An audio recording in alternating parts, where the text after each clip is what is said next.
Jubilito TV Official. So ayun. Yan yung what's up mga kabagis, this is Jubilito TV Official at eto na naman pumuli ang isang edisyon ng ating reaction video mga kalingap at kabagis, no?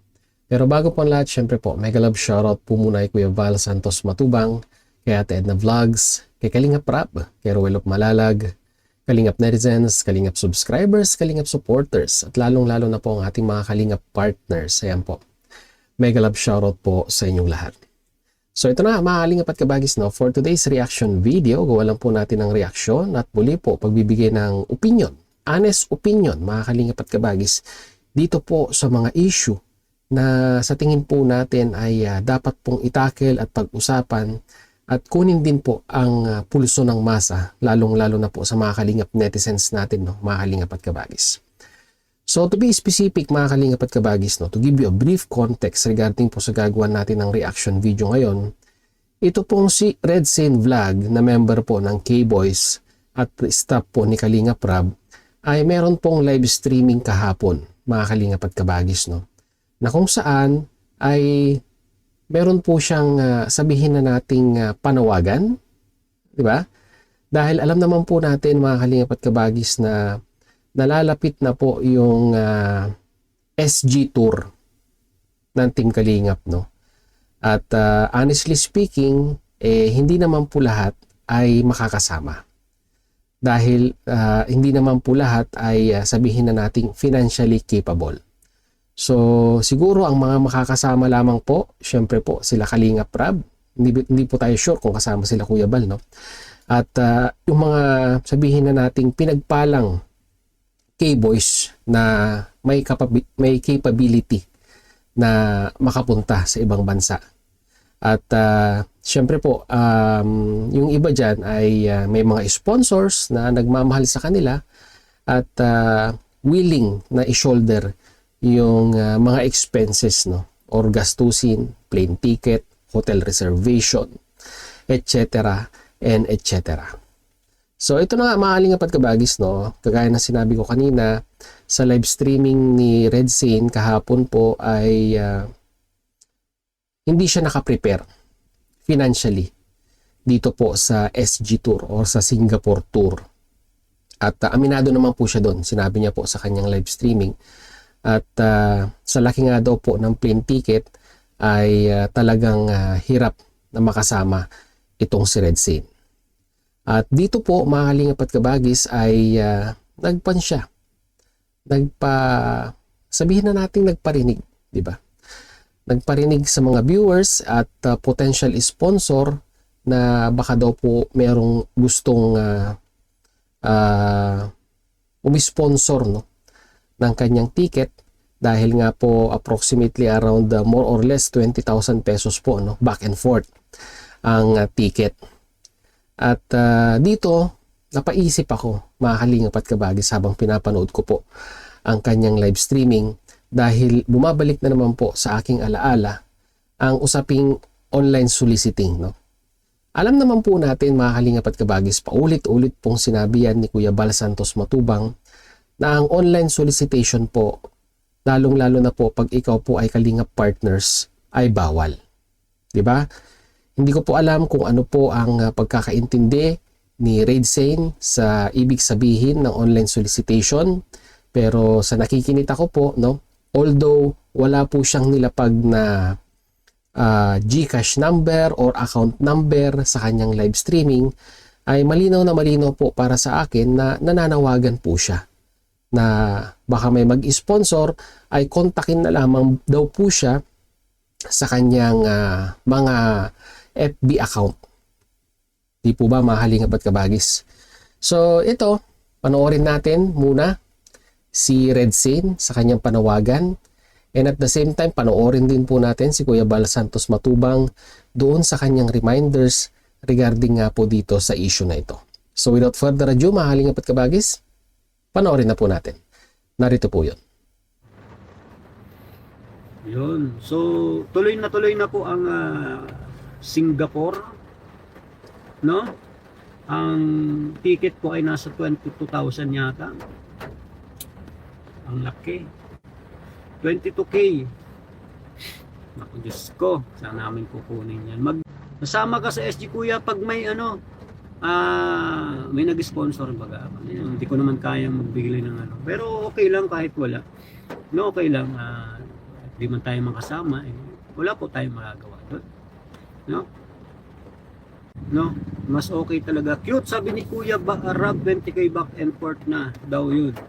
Oo. Ano po yun sa akin kasi nung tinignan ko, nasa 21,300. Parang ganun.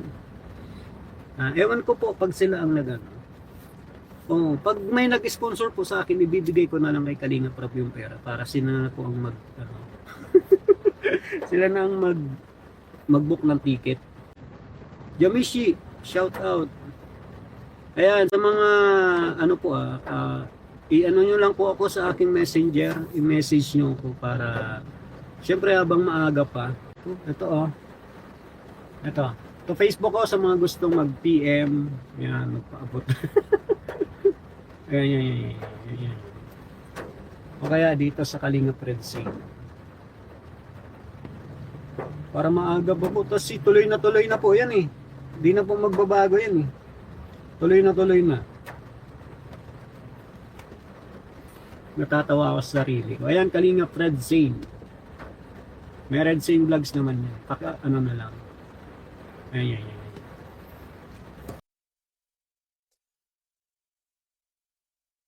So yun o, mga Kalingap at Kabagis, no? Napakalinaw naman, di ba? Kayo na po ang humusga kung ano po ang ganitong style ng pananawagan sa mga potential na mga pwede pong mag-sponsor kay Red Zane sa biyahe po sa Singapore. Ako po, ang interpretasyon ko po dito, ito po ay isang malinaw na online solicitation or paghingi. Ginagamit po ang platform na ito para makalikom ng halaga para po sa mga bagay-bagay na gusto po nilang paggastusan nung hinihingi nila sa mga viewers or sa mga potential na sponsor.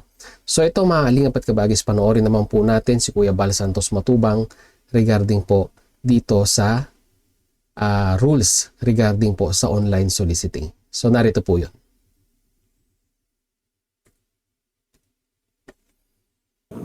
Bawal po mag-solicit ang mga Kalinga partner. Bawal po yan. Wala silang karapatang mag-solicit. Ako lang po ang pwede. So yun, mga Kalingap at Kabagis, malinaw po. Wala pong karapatan ang mga Kalingap partners na mag-online solicit. Unang-una po sa lahat, ang nakaregistered po sa gobyerno ay ang Val Santos Matubang Kalingap Foundation. Hindi po ang mga members nito. At ang nakaregister na pangalan po dyan, kasama po sa Security and Exchange Commission, ay syempre po yung founder ng Kalingap, si Kuya Bal Santos Matubang. Di po ba, mga Kalingap at Kabagis? Sabihin nyo kung mali ako. So ito na, mga Kalingap at Kabagis, no? Opinion na natin regarding dito sa ginawa ni Red Zane. Alam naman po natin na talagang masarap pong mag-travel. Di po ba? Syempre, napapasyalan mo yung mga iba't ibang lugar na hindi mo napupuntahan at minsan sa panaginip mo lang inaasam. Pero ang ganang sa akin, no, kung wala po tayong kapasidad na makapunta doon po sa lugar na gusto nating puntahan, ay wag po nating pilitin. Bagkos, pagplanuhan, pag-ipunan, 'di ba? Kasi yun naman po talaga di ba? Karamihan po ng mga nagta-travel, mga Kalingap at Kabagis, no, ay pinag-ipunan po nila yan, 'di ba? Meron silang extrang budget para dyan. Dito po sa kalagayan ni Red Zane, wala naman po talagang budget.